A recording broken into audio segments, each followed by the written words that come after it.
रहेछ भने बुझे पर्ला तिमी एउटा पो आमा साथ थियो दुनिया सबै यहाँ गात पो आमा तिमीलाई कसरी भन्न सकु हेर मेरो ब्याग त छ दुई कुराहरू फेरि भन्न छ धेरै कुराहरू कसरी पखलु आफ्नो मन बरु बाउलाई भनिदिनु छोराले गरिरहेछ दिन रात मेहनत आफैमा सरिरहेछ त्यो पनि गरिरहेछ भने फेरि बुझाइदिनु आमाले भनेको छ छोरा बिग्रिरहेछ होइन आमा म त्यस्तो खाले होइन तिमीलाई थाहा छँदैछ त मेहनत गरी खान्छ यसले मैले दुःख गरिरहेछु फेरि भनिदिनु दिदी भाइ सधैँ बसिरहेछ आसमा मेरो मैले दुःख गरिरहेछु यसै कारी पुरा मैले राख्छु पुरै तारी मन बाँच्छ मेरो निकै नै अति बारी म सर्न सक्छु तर छैन मेरो त्यति टाढो गाडी म भन्न सकुला फेरि तिमीलाई मेरो कुरा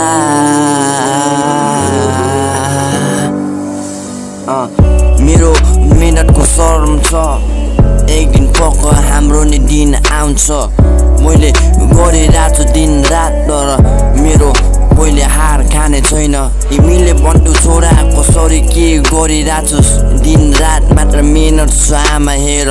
कति दुःख छ गरी खानलाई मैले बुझिरहेछु आज पल्लो पोस्ट बाउले खाली बसे कति वर्ष तर मैले कहिले पनि बुझिन आए बाउलाई भन्ने गर्थ्यो बाउ मलाई यो चाहियो त्यो चाहियो कमाइको पहिला मलाई मुजी मतलब थिएन तर आज बल्ल मुजी मतलब भएछ कसरी पो मलाई थाहा छैन कस्तो थिए त्यति बेला म पनि गोजरी थिएँ बुझेन त्यति बेलामा नसामा थिएँ कि कोही मलाई नसाले नसा हानिरहेको थियो मलाई लाग्दैन त्यस्तो बरु अब के गरेर के भन्नु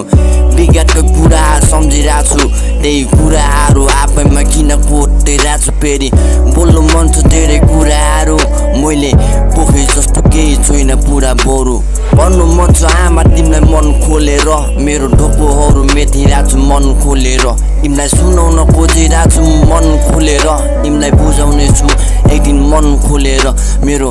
आँसु पुसिदिने कोही छैन यता तिम्रो दुखिरहेछ मन पुरै बेथा मलाई थाहा छ बाउ अनि तिम्रो के आँट छ मैले गरेको दिन होस् तर मेरो मेहनत रात नहोस् मेरो चिन कुरा गर्छु फेरि तिमीलाई मैले के भनेर के भन्नु बरु